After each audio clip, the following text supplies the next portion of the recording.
we'll give everybody a chance to join in here.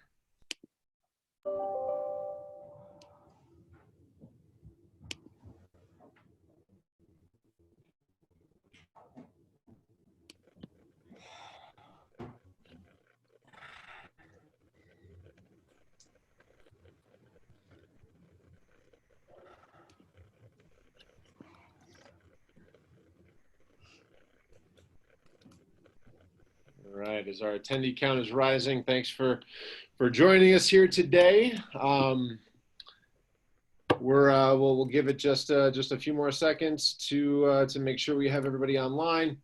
All right, perfect, and we'll rock and roll here. So, all right, so thank you for joining us for our fourth panel discussion about life and business in the time of COVID-19.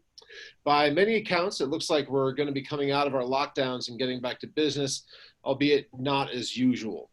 My name is Ian Campbell. I'm the CEO of Mission Suite, and this is the fourth in a series of panel discussions that have been hosted by Brian Cook, founder and managing partner of the Insurance Loft, Justin Davis, managing director of Soaring Tech, and myself, to address some of the myriad questions that we're all asking right now.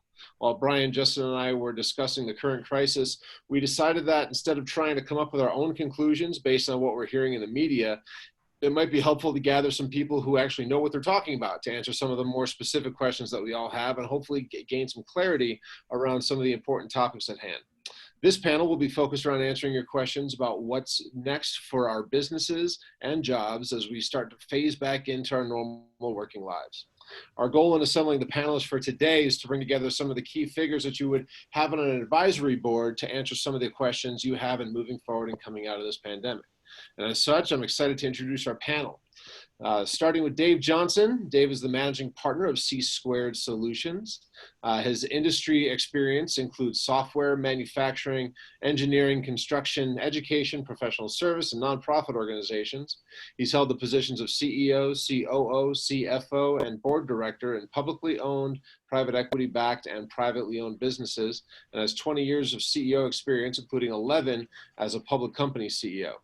Dave has been described as a leader, teacher, and problem solver who improves morale and has a positive impact on culture development.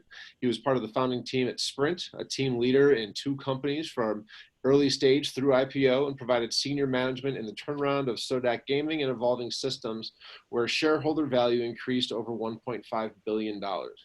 Other experience includes KPMG, Bank of America, Sony, Zentech, Evolving Systems, and Tatum Partners. David Silverman is the founder of Silverman Law. He's an attorney, founded his own law firm in Los Angeles in 1983, and has 37 years of law firm ownership, representing companies from startup to Fortune 500, providing transaction and litigation legal services as outside general counsel. He opened his Colorado office in 1995 and grew the firm into a multi-state business operating nationwide, representing the country's largest financial institutions and insurance companies. Headquartered in Colorado with offices in Colorado, California, New Mexico, and Wyoming, and 60 employees. Over his career, he's directed a total of 3 successful business reinventions of his own law firm, and is currently president of the Rocky Mountain chapter of the Turnaround Management Association, and is in development with Ramos Law to build and lead their new corporate and business division. Lisa Isom, the principal of the Minerva Group, says, "People are my passion. While numbers tell the story of a company's financial health, it's really the people behind the business that inspire the growth." Lisa is the CEO and founder of the Minerva Group. She started as a sole proprietorship in '94 as a home-based accounting business so that she could be more available to her 3 kids.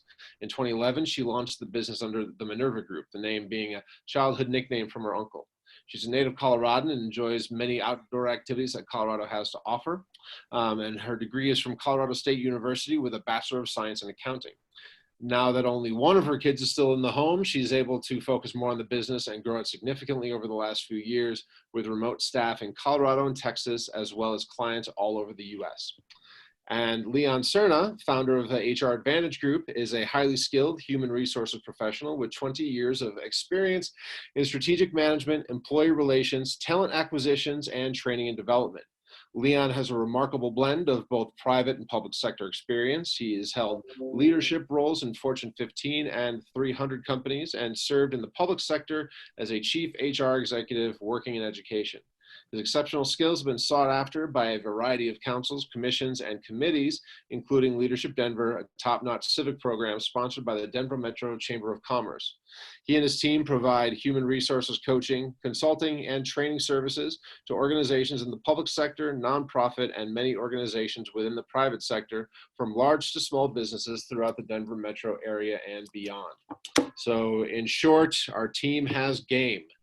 So to get things going here, just to kind of kick things off, I'd like to kind of go around the circle here and just kind of get a sense of, where we are now and where we're going moving forward, right? Again, the kind of focus on this panel is to really dial in what, how we're going to be coming out of this and some of the key things to be looking at and whatnot. So if y'all could just give me like a 2-minute conversation really quickly about how this is going to what you're seeing from where you all sit, and then we'll jump into some of the questions and answers. And since David Silverman is to my left right now, we'll start with you.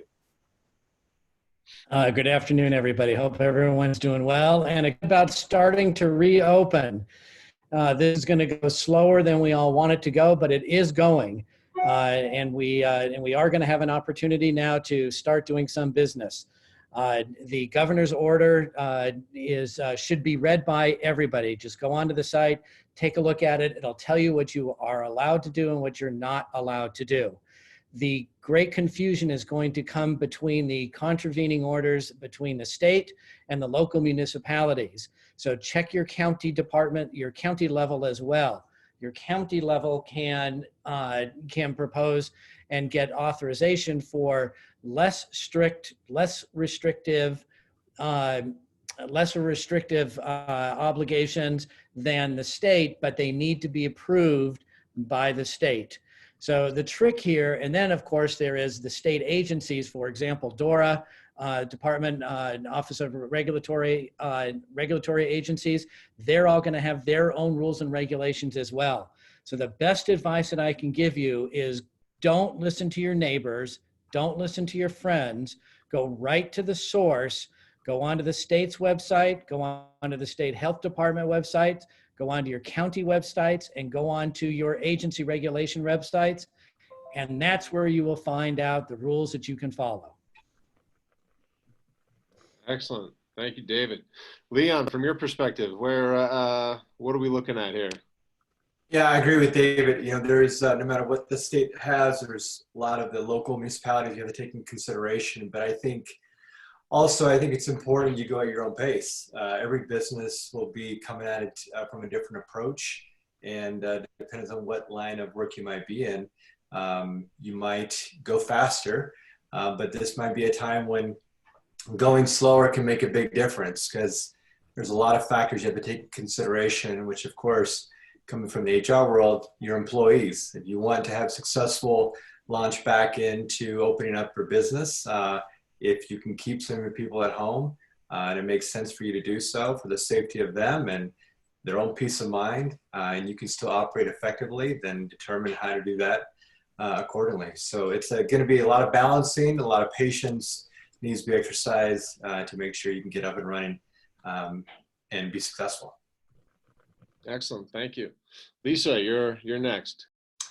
Yeah, what we're seeing with our clients is a lot of, people are looking at the regulations and then personally trying to decide whether they should open, especially retail.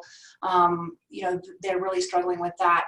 We're also seeing a lot of people that are, have applied for the government assistance, such as the PPP and other types of assistance, and are really struggling with keeping up on that, trying to figure out whether they should bring employees back, whether they're, what they're supposed to be doing and keeping track of. And I think that that's been also another step in this that has been overwhelming for people, trying to figure out how to open, how to follow up the regulations, and then still be compliant to get their loan forgiven. So I think a lot of people just taking a break and breathing and getting advice from the people that really know that inside and out and not trying to learn it themselves is really great advice. Excellent, thank you. And Mr. Johnson, last but not least. Well, following up on what my friend David Silverman said and Lisa, it really depends on what industry you're in, on how you're going to go forward. Because many of the rules are specific to industry, whether you're in a restaurant, or they're in construction. Makes a big difference. Many companies right now are doing quite well, as other companies are shut down. So as things open up over the next 3 weeks or so, it's really going to be dependent on specific rules to your industry. And then also in the situation of your staff, if you have let them go, are they available, or do they now work for Amazon? So it's a question of just where you are as how quickly you're going to start. What's happened though is that there's a tremendous amount of energy waiting to jump out the gate because everybody has cabin fever. So it will be interesting to see how quickly some markets come back. You know, and that kind of leads us well into some of the questions that we have that we've gotten so far. Just as far as the attendees are concerned, you know, definitely feel free to use the Q&A box in the Zoom screen there to ask any questions that you might have. We'll be asking those questions at the end. But in the meantime, you know, Dave Johnson, we'll start with you this time around. You know, for business leaders, for CEOs, for the presidents of small businesses, and you know, the owners of small businesses and whatnot. You know, what sort of advice should we be thinking about, or what sort of advice would you give people as they do start to kind of come back into the fold, so to speak, you know, so that we're not kind of just overwhelmingly rushing the system and causing potential problems down the line? Sure. I would recommend any leader of any organization, whether it be a company or not for profit, go back and re-examine your purpose and say, what is our purpose on how we serve our customers, and focus on that. Because if you can rally your team around that purpose and being able to come out to your customers in a way that you're showing an energy and an interest in them, it's going to set you apart from your competitors. It's also going to help with a positive feeling of your team, so that you're feeling like we're doing something that matters. And so really focus on your purpose, on how best to serve the customers and what you do for them. And get that jump start on morale and on your image with the customer. I'd like to comment on that. I think that is the best advice that I have heard yet, for a whole number of reasons, really. And you know, I hear a lot of great advice that goes around about this. But you know, when it comes to what I do, what I'm going to be involved in is a whole bunch of disputes. And what Dave is talking about is, don't focus on those disputes and what problems you may have about getting paid, et cetera, but focus on what you're doing internally. I think that is absolutely critically brilliant. Thank you. Excellent. Thank you. Leon, Lisa, do either of you think that's bad advice? Let's get some. Yeah, let's get some controversy here. Yeah, really important, Dave. That was really great. Absolutely. Leon, Lisa, do you have any thoughts on this question? No, I just think it's a great perspective, because I think sometimes we get too involved in reacting instead of being proactive. Yeah. It's a great advice. Yeah, you know, I just received an email from, you know, like everyone else, unless you have clippers at home and a talented barber, or you have a magic mirror. I just got an email from the people who cut our hair, and you know, they had that same approach of, you know, thinking about what the customers need, but they're not, even though they can, they're very patient on how to go about doing it, to make sure that it's going to be a safe environment for the customers to come in. And they're preaching a lot of patience, and I think that's been helpful. And they're developing, I mean, there's people who are going in and buying gift cards and trying to figure out a way to be able to contribute to this, you know, small place, a small business, to keep them up and running. And I think they've been communicating the whole time, at least once a week, with all their clientele. And I think that's important. Absolutely. Thank you.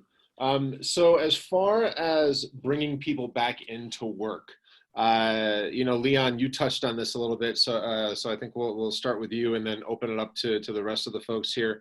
You know, is there any what sort of things should we be watching out for as far as bringing people back into the offices, into stores, into barbershops, things like that? You know, I mean, should we keep people working at home if they can? Are there any is there any liability issues around these kind of things that we should be kind of keeping an eye on? You know, what should we be thinking about as we kind of start? Because to your point, there seems to be a gentle balance or kind of an Athenian struggle between, you know, the frustration and the anxiety and the desire to get back to work and bring things back together, and the need to be patient and kind of follow what we're doing. So what should we be looking at from that perspective as far as our employees are concerned? Yeah, so this is similar to even Dave's comment. You know, we're talking about the customers, but on the other side of the coin, it's about your employees and your communication and trust with them. And one, a lot of people have been very effective. A lot of businesses are surprised how effective people have been able to work at home. And we need to keep that in mind if it's feasible for them to continue to do it. You know, do you need to bring everyone back? You know, the 50% rule of thumb is something to consider, but does that mean you need to bring, you know, exactly 50%? If some people don't feel comfortable in coming back, have trust in their ability to do work from home. There's obviously a lot of programs that are out there that you will have to follow regarding leave. But every organization is going to be different. Some are going, you know, full bore with taking temperatures when people walk in the door, when their employees walk in the door, including when their clientele walks in the door. To make sure they feel like, hey, this is a safe place to come in. If it's a traditional office space, making sure that you're following some of the other guidelines that we already established about, you know, 6 feet apart, and allowing communication between you and your employees to figure out what else do we need to do. And what we've been advising our clients is determine what your parameters are for your workplace. Set up, if you can do it through an employee committee, great. And then share that with the rest of your team, get some feedback, make some adjustments, and then move to implement. This does, just because the state has opened up, if you will, and your county government may be open up on May 8th or June 1st, whatever the date might be, it doesn't mean you need to be open on June 1st. If it doesn't work for you, take your time and readjust accordingly. And I would add to that, one of my clients who has a retail location had people that were differing from being very comfortable and wanting to be, you know, working, to those that were very concerned. And so she put out a poll and asked for ideas. And someone came up with using a totally different door that's used for deliveries to bring people in. You know, so they came up with some things really outside of the box as employees based on their own fear and knowledge of the retail location. Yeah, that's great. And I'm going to remind everybody what I said earlier, and that is get online, go to the Colorado.gov, get the governor's current order that just came out yesterday. You will see guidelines there that you are expected to follow. So, you know, I love all the creative ideas and everything, but being the lawyer in the group, I got to tell you, there's rules to follow, there's laws to follow. They're very easy. They're relatively speaking.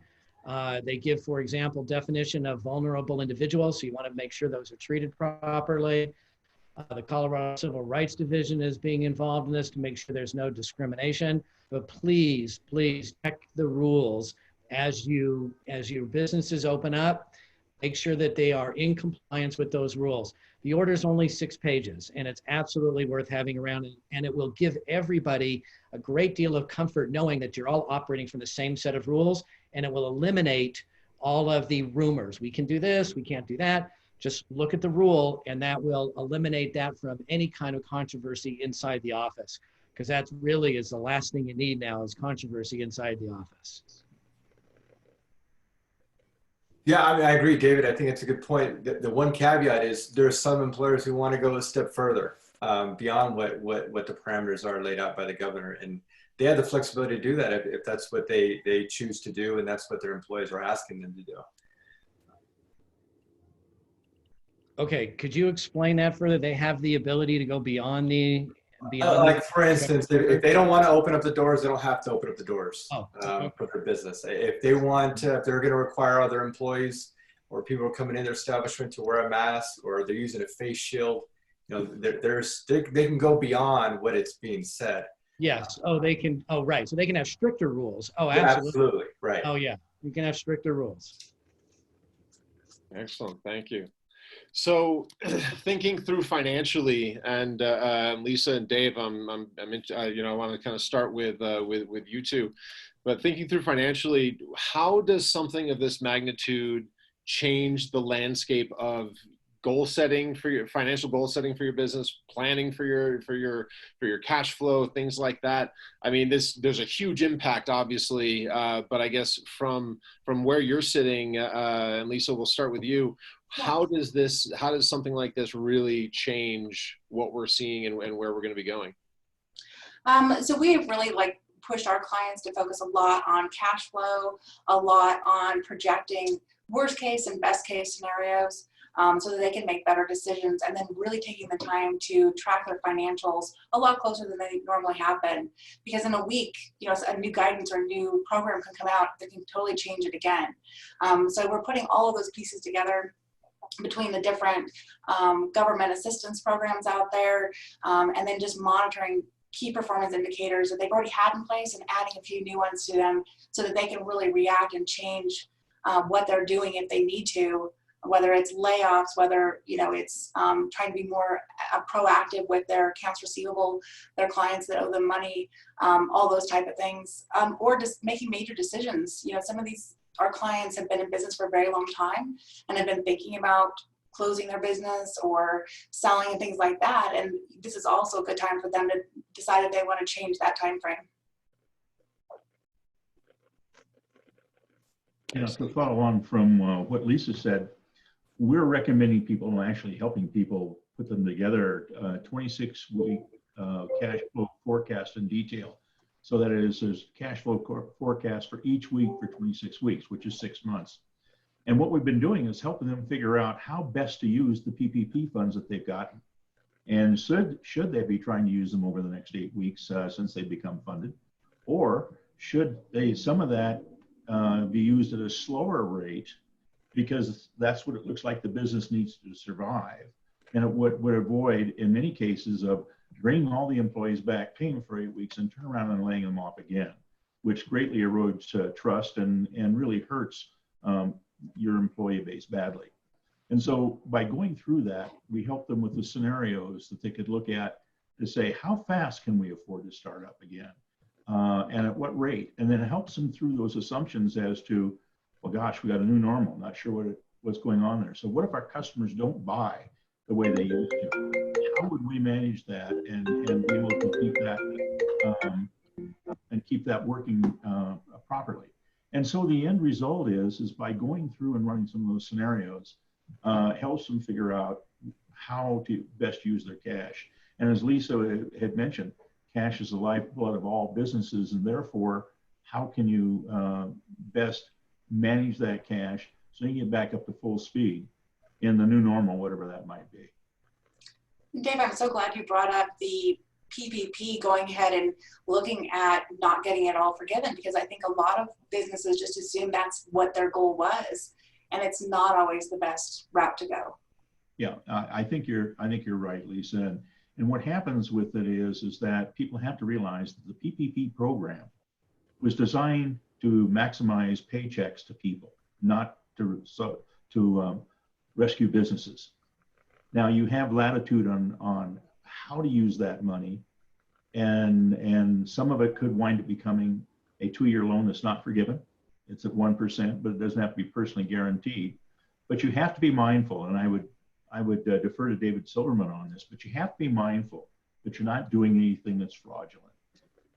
When you applied, you certified that to your best efforts, you knew that money was needed to maintain the employment of your people. But you have some flexibility on the timing and how you use that. And what happens with it is that if you're not using it within the 8-week period after you've been funded, you're going to lose some of that forgiveness. But when we're talking with people, we say there are 3 things that you're trying to accomplish. 1, you're trying to rescue your business. 2, you're trying to rescue your employees. And 3, you're trying to rebuild your business for a restart. Think of all 3 of those as how the best use of your funds. So that's interesting. So if I'm hearing you right, we're saying that it's possible that the best use of that may not be to just try to get the whole thing forgiven and use the 75% to run payroll, but rather to do things that might just keep your business afloat so that you can continue to pay employees even if it's not forgivable under the rules. Yes, and what's interesting is, give you an example. We did the analysis for a client that really he figured out for probably half of his employees, they would actually be getting more money on unemployment with the federal $600 per week boost than they would coming back to work. So he said, I need about 1/3 of my workers coming back because that's all the business that we have right now. So in looking at that, he went back with his HR person and said, okay, where does that line come across where we're better off leaving some people on unemployment and calling others back? And so they came up with a plan to do that. Now that is not in violation of the rules. And then one of the things that we're doing and we recommend is, as you're going through this analysis and when you think what you're going to need to do, have communication with your bank and make sure that your banker knows, because they have a very big role to play on how they respond to any questions that might be coming from the SBA. And if your banker's got your back, that's the best place to be. Interesting. Leon, David, do you have anything to add or comment on? I was taking notes. Thanks. That's good advice. David is right. Yeah, David's right again about how to analyze the funds. Don't forget there is also this EIDL loan, which hasn't really funded much yet, but it's still out there. And that's a loan that is going to be at a little higher percentage interest rate, 3.75, but still a good loan. And it is still absolutely worth applying for that loan, because if you can get it, then you can use the money in whatever way that you deem best appropriate for your business. No, it's not fraudulent as long as you didn't make any false statements in order to obtain the loan. So yeah, you can. It's just going to affect your forgiveness. Dave's right about that. And yeah, it's a lot of people are making a lot more money on unemployment. So if it is in the best long-term interest of your business, then absolutely true. I found it interesting, Dave, that you used 26 weeks. The traditional number in the turnaround world, as you know, as part of the Turnaround Management Association, is 13 weeks. And you've extended that, you've doubled that. I think that's wise. For those of you out there, usually in the turnaround world, when a business is in trouble, the very first thing you do is develop a 13-week cash flow program. That's number one on the priority list. And what Dave is suggesting is doubling that to 26. And that's a good idea. Dave is one of the many, hundreds of members of the Turnaround Management Association. These are professional people that know exactly how to turn around a business. We have an association right here, a chapter, the Rocky Mountain chapter here in Denver, and I'm the president of that organization. Dave is a valued member of it and sponsor of that as well. And I urge you to tap Dave and the other resources in that business for just this reason. Control your cash. If you ask him, he'll tell you cash is king. David brought up a good point regarding the EIDL loans, and this is a discussion that, when you're having a discussion with your banker, letting them know, they may come back and tell you an EIDL loan may be a better deal because PPP is going to have a maximum tenure of 2 years, where an EIDL loan is 10 years, and if there's real estate involved, it could go out to 30 years, and so it could fit your business much better. But that's best to have a dialogue with your banker on that. That's right. And you can get up to $200,000 of that loan without a personal guarantee. And for business owners, that's like hitting the jackpot. Absolutely. All right. So let's bring it back to kind of circle back around to the people aspect of this. And so Leon, I guess kind of starting with you here, we're hearing a lot about unemployment. We're hearing a lot about rehiring and bringing people back on. Is there anything from an HR perspective, from an HR standpoint, that we should be kind of keeping aware of as we're making those decisions, for who comes back on first, and then I was going to say what's on second, but that could lead into a whole different conversation. I don't know who's on third. I know, I caught the pun before it happened. But as we start looking forward, what should we be looking at here? Well, again, it just depends on where the business might be, and just thinking through, the process of cash. There are some of our clients, and I know other businesses that even aren't our clients, that are using this opportunity because they have a good cash position and their business hasn't really been impacted negatively. They're not in some of those industries that have been really hit hard. They're looking at an opportunity to find talent to bring into their organization, either through people who are unemployed, who are higher wage earners, who are not going to benefit by staying on unemployment. And they're trying to pluck some of those folks if they've been in a business that's been impacted, that maybe didn't have a strong enough cash position. So there's an opportunity there to find really good talent to bring over to your team, depending on what your plans are and where you see the opportunity might be in your own financial position. And then I think the other part of it is, which is what we touched on initially, is the communication with your employees about, if the order is 50% of your staff is coming back and only 25% of your staff wants to come back, then, figuring that out. If you have 75% that are ready to come back, then, how are you going to prioritize who's the first to get in line and come back into the office, and who do you need, and who can work most effectively remotely? And you have some flexibility. If you don't want to go over, or you never want to go over, but you don't have to bring everyone in. Just because that's what the threshold allows. So you might want to exercise some flexibility. And that's about communication with your employees to figure out what works best and what works best for your business. So excellent. Does anybody else have anything to weigh in on that?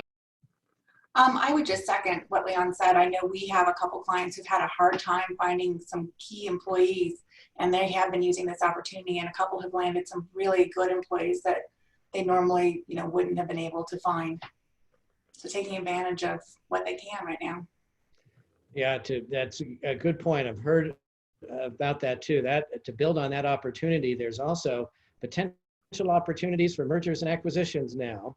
There's going to be a lot of businesses that weren't doing well to begin with and wanted to either get out or had to get out and didn't want to approach any other competitor for all sorts of various reasons. But right now, they may very well be ready to do that. So look for some strategic alliances and potential partnerships. Awesome. Excellent. Thank you. So David, just from a legal standpoint, there's a question that came up this morning that focuses around this concept of force majeure or acts of God, what have you, when it comes to contracts that you might be in, and the fact that and of course I'm not a legal mind at all, so I'm regurgitating everything that I'm saying here. But that it's never been tested in the courts as to whether or not acts of God can cover a pandemic and can allow someone to break a contract and things like that. So I mean, is there any do you have any insight that you can offer as far, and of course just as a general statement, but is there any insight that you can offer into that? Yes, read your contracts. It really, I can't stress this enough. The individual language of each contract is different.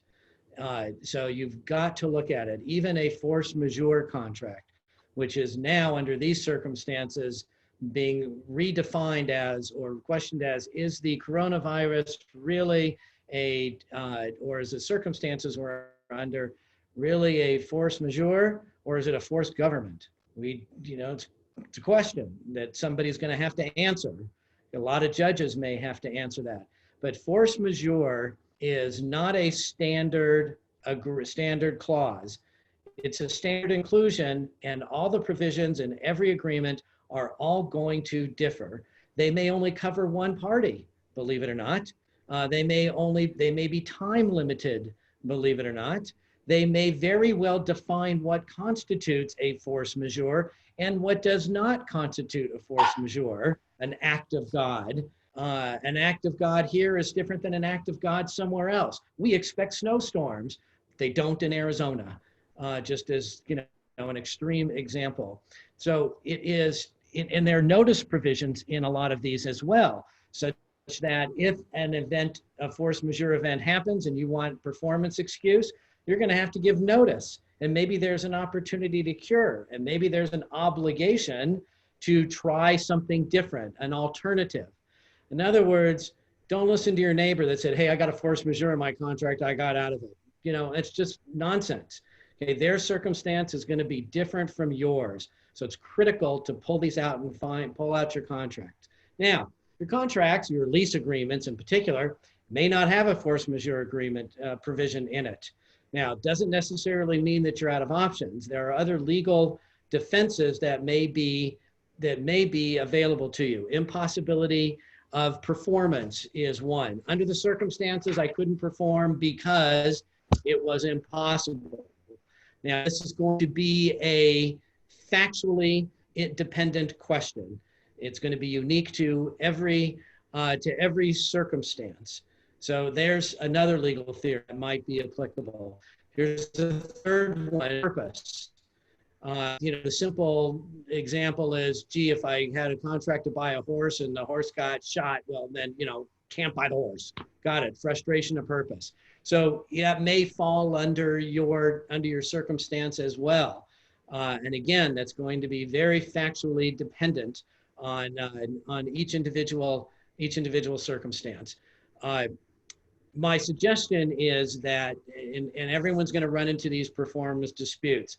Every company is going to be on both sides. So company owners, you're going to find yourself in both sides of the coin. You're going to be making calls, demanding money, saying, I need it now, I need it now, I need it now.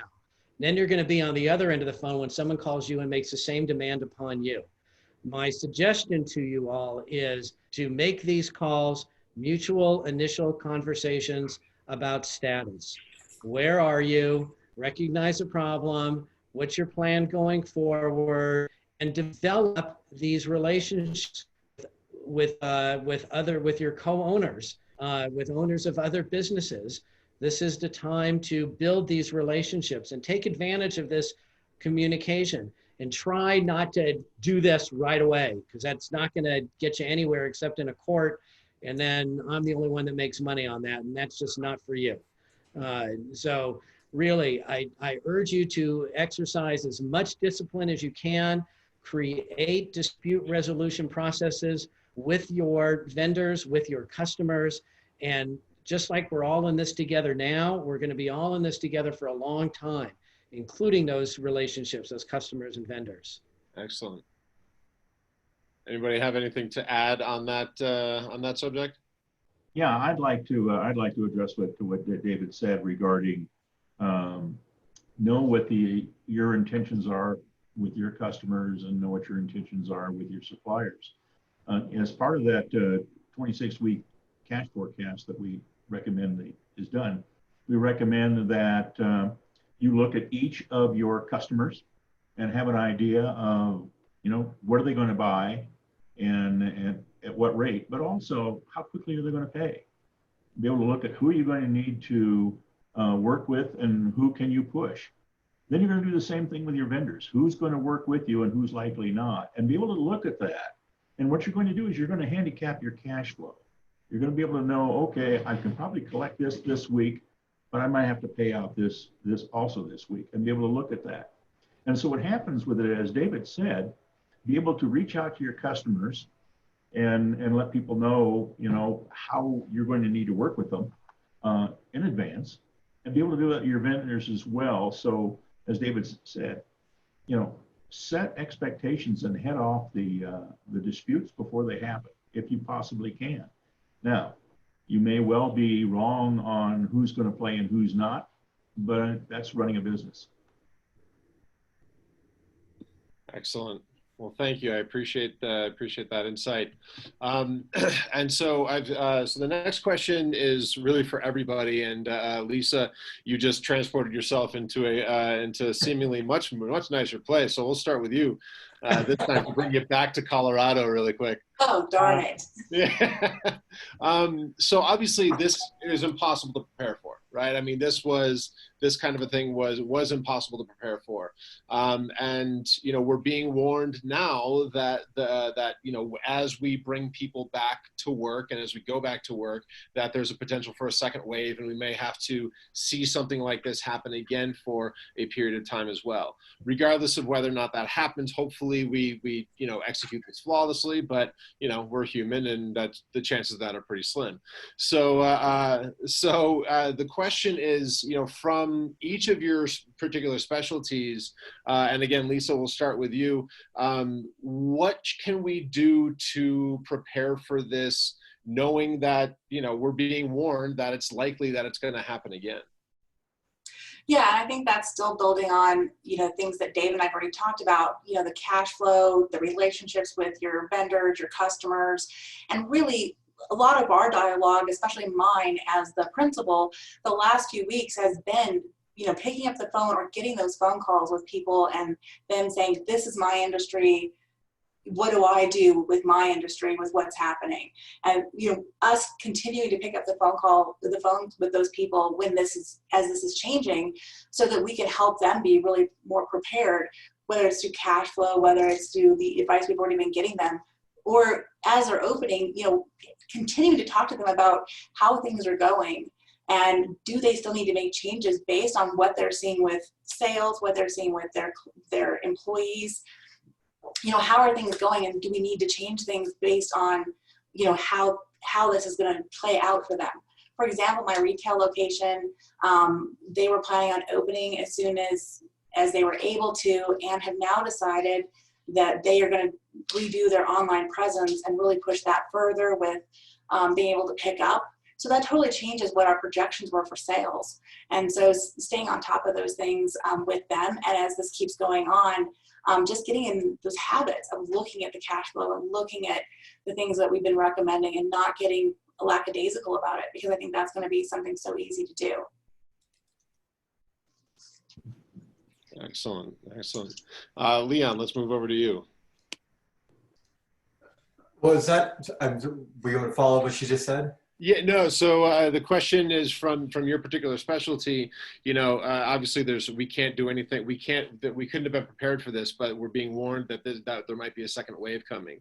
So what can we do from, you know, in your case, from an HR standpoint, to help us prepare for such an event if it does actually occur? Yeah, so I'm sorry about that. It really goes back to what we said initially of really communication with your employees. And ensuring that, you know, you're keeping your ear to the ground, if you will, and listening to them and what their needs are. Keeping your ears open to what's happening out in the community, both at the federal, state, and obviously your local municipality as well.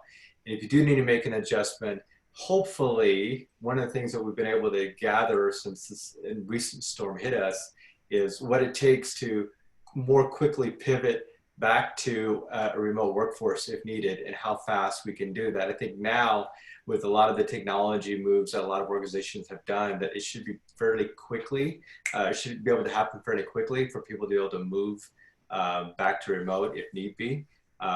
It's going to be a challenge for some. It probably is going to depend on the industry. You know, restaurant industry is going to have some challenges in doing that quickly.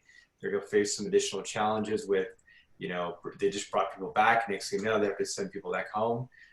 So it's going to be, it would be difficult, but hopefully I think what we've gained from some experience is how to do it effectively and quickly. Well, from a legal perspective, I'm going to go back to what I said from the very beginning. Rewrite your contracts. Make sure that your agreements, both inside with your employees and outside with your customers and vendors, cover this kind of a circumstance.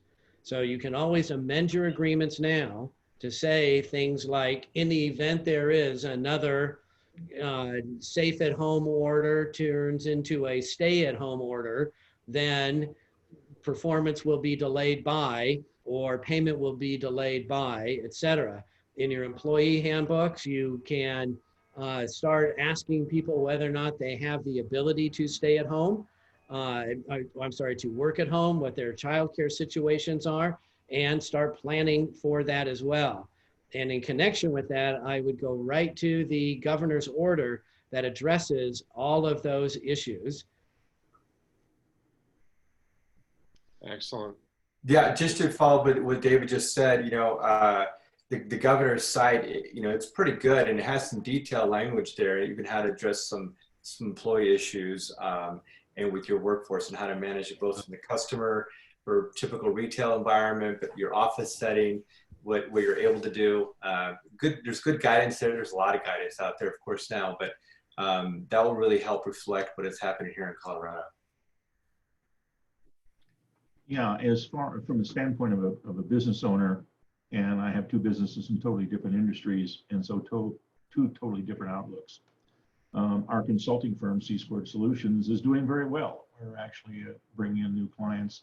And for us, it's times like this that people need to rent our gray hair. And so if we do have another lockdown and so forth, it's possible that we would wind up having additional clients coming in. But we practice what we preach, and we did a cash flow forecast for us, and we're fine to get through the balance of the year, even if we lose 50% of our business. My education business is dead because we're locked out of schools. And how do you handle that? So what we're doing, because right now it looks like social distancing is going to be prevailing through the summer, and we normally run all-day summer camps as well, we don't think that's going to happen. So we are now focused on what we're going to do in the fall. And there's a number of different scenarios you can look at how schools are going to operate, and everything from, are they going to be back in a normal situation of all the kids in the school, or are they going to rotate classes between remote learning and in the school, and remote kids in and out, something like that. And for us, where we provide before and after childcare, the most innovative thing we've got is we're going to put them all in large plastic bubbles and let them run around and bump into each other, but at least they'll be safe. So, as far as you prepare, the only thing for certain is don't let your toilet paper inventory run down. Well, I'll tell you, those large plastic bubbles would still be better than any after-school program that I participated in when I was young. Not surprised, Ian. Not surprised. Yeah, all right. So, Justin, I'm going to bring you. I'm going to have you come back on. We have a couple of questions here, from what I can tell, focused on HR. So I'll bring Justin Davis on to ask those questions, and then we'll do some last thoughts after that. Hey guys. All right, I'm just going to jump into it right here. We only have a couple of them. Leon, these are both going to be directed to you to start. I would like to hear other takes on this if anybody has them. But from an HR perspective, let's start here with the first one. We have, this is submitted by Anonymous. How should management treat employees who don't want to return to an office environment at this time? And what options does management have? So this will likely happen. It probably could happen to many employers, and it's going to be a challenge because you have to balance, what the employees' needs might be and the needs of your business. It might have to do some of the factors that might play into your decision, what to do the size of your company and what you can able to withstand. But just like in any kind of potential accommodation situation, from an HR standpoint, whenever we work with employees, we always encourage to engage in the interactive process, which is really, a fancy way of saying sit down and talk to people. Just maintain your 6 feet of separation when you do. But if you're doing it, you're going to figure out really what is happening with them, what is their situation, what is causing the fear behind it. Is there a medical situation? Are they caring from somebody at home who is of the population that potentially is at risk more so than someone else? Do they have an underlying health condition that we're just not aware of? Yeah. Is there concerns about daycare? We can go on and on what the reasons might be. So you have to really engage with them and figure out what their needs might be, and then weigh that against what you can do as the employer. You have your own sick leave policies which come up, but you also have potentially OSHA, you have LRA, you have the ADA, you have to take into consideration, all these different laws that have to play into your consideration the decisions you might have to make. And if they're doing it for some of the reasons the FFCRA provides, then potentially there's some leeway that you could use there too. So it's kind of a convoluted response, I apologize, but I think it kind of walks you through some of the considerations an employer may have to take. Makes sense. David Silverman, do you have any thoughts from a legal perspective on what we should be thinking about here, about how management can treat employees who don't want to return to the office at this time? David, I'm going to go back to what I said before. Check going to give you some guidance on this. For example, reading from the order. David, you're breaking up just a little bit here. All individual provides for properties, basic operation, government functions, travel, etc. And then there there's another provision where the governor directs the Colorado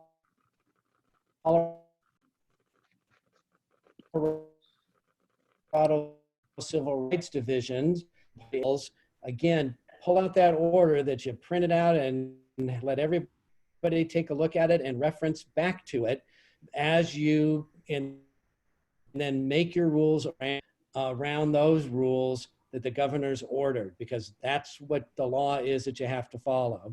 Now, once again, your local county or municipality may have, but those less stringent rules are only applicable if they've gotten approval by the state.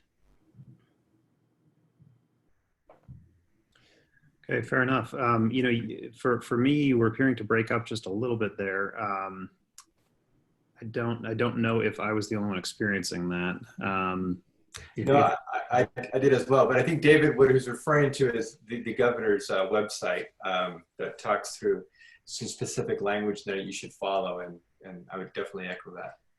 Fair enough. Fair enough. Lisa and Dave, do either of you have anything to add to this? What happens is that in bringing employees back, you're going to want the people who really want to be there. And you're going to be looking at, do I have a team that is really focused on our purpose and what we want to do? And you're going to have some people that may have changed their minds in the period of time they've been out. And so that's something to look at. And as both Leon and David talked about, you have new rules to play by now, because there are new rules came out in the CARES Act, and we've got some things, as David mentioned, with what the governors put out. But the fact of the matter is look at the people that you really need and focus on that. If there's other people who are saying, I don't want to come back, and you really don't need them, don't bring them back. But this is an opportunity to upgrade your team. And some people may play right into that. And other people are going to have valid reasons, especially families with younger children, things like that. And I recommend you be more flexible with them, because those are the employees who are going to appreciate having been treated that way, and they're going to be far more loyal when they do come back. So from a management standpoint, that's all I really have to add. Fair enough. Lisa, do you have anything? No, I was actually thinking the same thing as Dave, because I think it's a great opportunity to build that culture within your company by being flexible and trying to think outside the box on how you can accommodate people. Fair enough. For this next question, it's very, very much related. We've kind of danced around it a little bit during these answers, but any additional thoughts, Leon? We'll start with you on what processes should companies follow when bringing back office staff safely? So there's been a lot of guidance, again, like a lot of these issues and items, and of course I know David, I'll let David say what he's going to say a little bit later, because I'm sure he'll reference it, because it's a good resource, the governor's site. But there is another tool that's out there that was put out by Cushman and Wakefield, and they developed what they call a Safe Six, which is really focused in on, one, preparing the building, then working on your workforce, developing access, creating your social distance plan, and then determining your touch points and then what cleaning you need to do moving forward. Obviously, they're in the business of office space, so they want people to come back to work. But I think the other caveat that Dave mentioned and Lisa mentioned as well is being reasonable and engaging with your workforce and figuring out what is the best thing for them and for you to do. The more reasonable you can be with your staff, the more effective you will be in doing the right thing by them, which in turn usually comes up twofold for you and your team and your organization. So there's a lot of things you need to take in consideration in doing that, and getting their input is a big step in that direction. Excellent. I appreciate that. Dave Johnson, do you have anything to add on additional processes that businesses should be implementing? Well, what we've been suggesting with people is some of the changes you've made in the way you operate in this situation. Take a look at them and see if there's something that you should be carrying forward as a new process that is better, or whether you need to go back to some of the old ways. As an example, one of our manufacturing clients, in order to spread their people out, went to 2 shifts and spread people out in the plant, and productivity actually increased because employees liked it.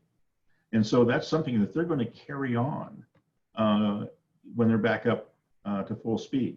Now, they didn't drop off more than about 20% of their business. And so they'll be coming back up to full speed fairly quickly. As a matter of fact, they're going to be in hiring mode and expanding. But what's happened is they found that some of the things there really made sense to do going forward. And so we recommend to people what makes sense to continue to do versus drop that because nobody's going to like it and it's working against you. That makes sense. And Lisa and David Silverman, do you have anything to add on additional processes that businesses should be thinking about? We have a client who actually has an interior design business, and they always went out to meet clients in the beginning, and they have now moved to doing a lot of Zoom and video calls. So they're taking away a lot of those in-person meetings, which has also helped their insurance and some other things. So there's been some real benefits, not just from a customer perspective, but also some expenses that they're going to stick with a lot of these because of those aha moments. That makes sense. Dave Silverman, do you have anything to add? You might be on mute. Yeah, at the risk of sounding like a broken record, start with your rules, know the rules, and then work from there.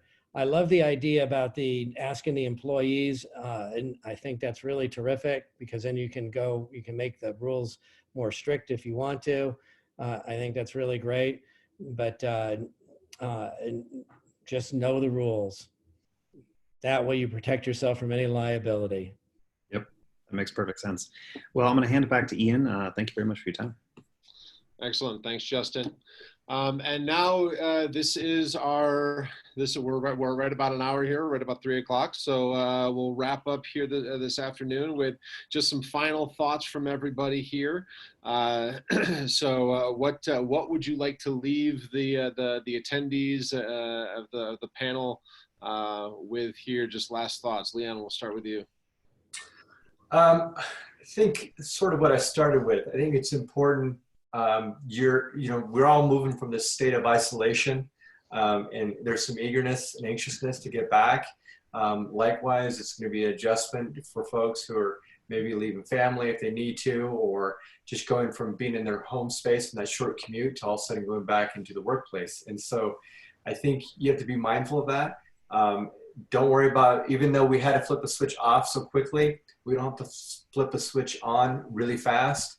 So be patient. It's okay to take a pause, plan carefully, work with your employees, figure out what the right thing is to do, and be thoughtful in that approach.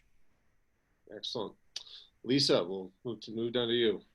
Yeah, I think an important thing, we've all come out of this, people have been overwhelmed, stressed out, but there's also been some really good things that have come out of it.